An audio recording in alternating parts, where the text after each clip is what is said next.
الحمد لله الحمد لله وكفى والصلاة والسلام على من لا نبي بعده ولا رسول بعده ولا كتاب بعده أما بعد فأعوذ بالله من الشيطان الرجيم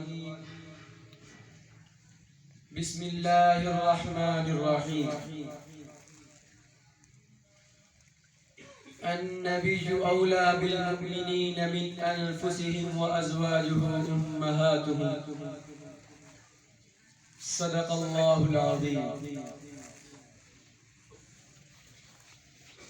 وہ آئے جن کے آنے کی زمانے کو ضرورت تھی،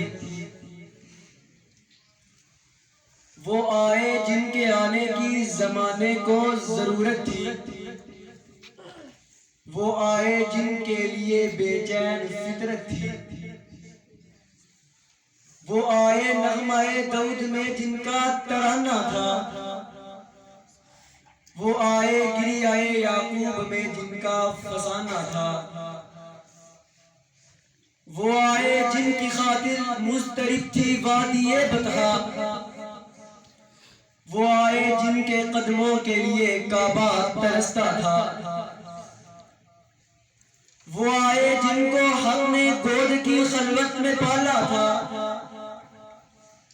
وہ آئے جن کو حق نے گود کی خلوت میں پالا تھا، وہ آئے جن کے دم سے عرش اعظم پہ اجالا تھا. محترم اساتذہ اکرام، میرے ہم سفر ہم مکتب ساتھیوں، السلام علیکم ورحمۃ اللہ وبرکاتہ.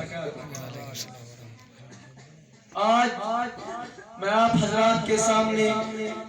جس موضوع پر لب کشائی کا شرف حاصل کر رہا ہوں اس کا عنوان ہے سیرت النبی. سامعین اکرام، ساری کائنات کے واعظ، شاعر، مقرر، مبلغ، مفکر، محدث، محقق، مدقق، مصنف، رائٹر، قلمکار، علماء، اولیاء، اذکیاء، اتقیاء، شعراء، بلغاء، ادباء، فصحاء،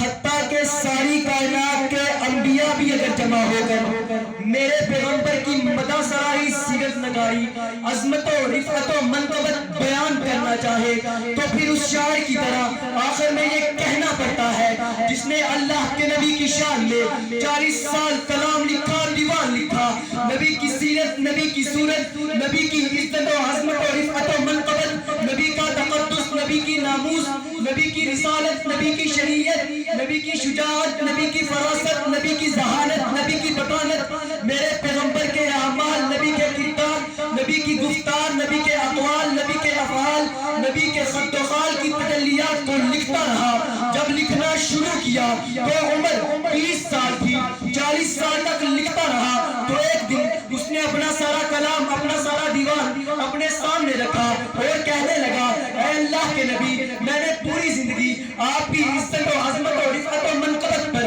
مختلف کلام لکھے، مختلف دیوان لکھے، آج میری زندگی کی آخری شام آ چکی ہے، اب صرف اتنا ہی کہوں گا کہ تھکی ہے فکر رسا، مدح باقی ہے، تھکی ہے فکر رسا،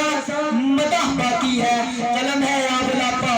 مدح ہے، ورق تمام ہوئے، مدح باقی ہے، ورق تمام ہوئے، مدح باقی ہے، تمام عمر لکھا، مدح باقی. ارباب فکر و نظر، آئیے میں آپ کو نبی کی سیرت کا صرف ایک پہلو اجاگر کر کے بتاتا چلوں کہ میں تو جب نبی کی سیرت کے سمندر کی لہروں میں تیرنا شروع کرتا ہوں میں تو سوچوں کے سمندر میں ڈوب جاتا ہوں. میں تو جب نبی کی سیرت کے آسمان کے ستاروں کی چمک اور دمک کو دیکھتا ہوں میں تو خیرہ خیرہ ہو جاتا ہوں. میں تو جب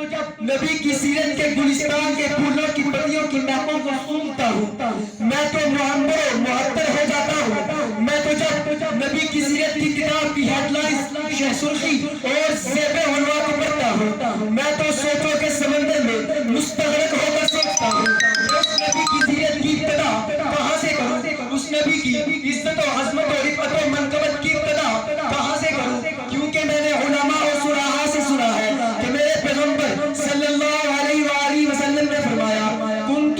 وآدم بین الماء والطین، میرے پیغمبر نے فرمایا میں اس وقت بھی نبی تھا جب آدم پانی اور مٹی کے درمیان تھے، تو میں اس نبی کی سیرت کی ابتدا کہاں سے کروں جو پانی سے پہلے ہے، جو مٹی سے پہلے ہے، جو زمین و زمان سے پہلے ہے، مکین و مکان سے پہلے ہے، حور و غلمان سے پہلے ہے، کہکشاؤں سے پہلے ہے، سارے جہاں سے پہلے ہے۔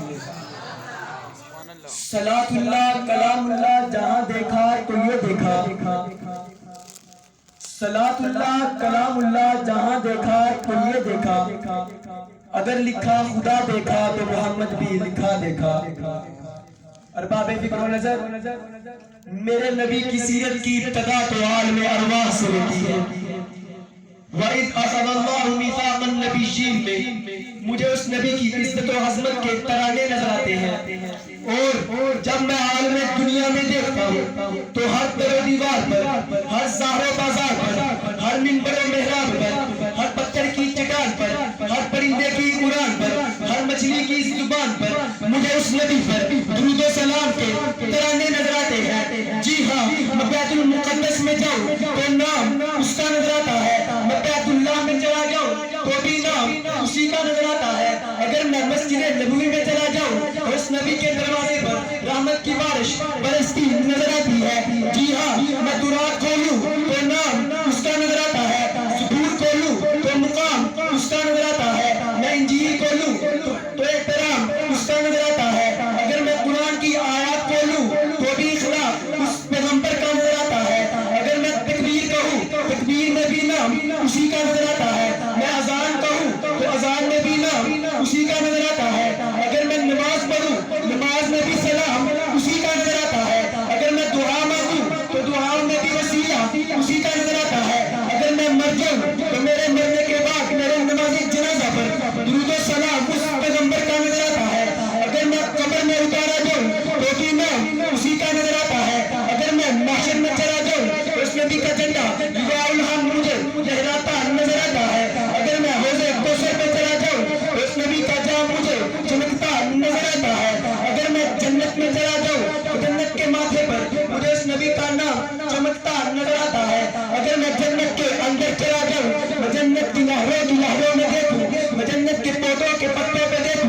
میں جنت کی پھولوں کی پتیوں پہ دیکھوں، میں جنت کی حوروں کی جبینوں پہ دیکھوں، میں جنت کے اونچے محلات کے روشن میناروں میں دیکھوں، میں عرش معلیٰ پہ دیکھوں، میں لوح قلم کی پیشانی پہ دیکھوں، میں عرش کرسی کی جبی پہ دیکھوں، میں سدرۃ المنتہیٰ کی انتہا پہ دیکھوں۔ جی ہاں، میں طاقت طرح سے لے کر عرش معلیٰ تک جہاں جہاں نظر دوڑاتا ہوں مجھے ایک طرف ذکر خدا نظر آتا ہے تو ایک طرف ذکر مصطفیٰ نظر آتا ہے۔ سبحان اللہ۔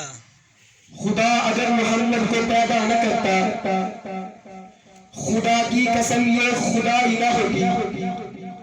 جہاں سے جہالت نہ کافور ہوتی، محمد دیگر رہنمائی نہ ہوتی،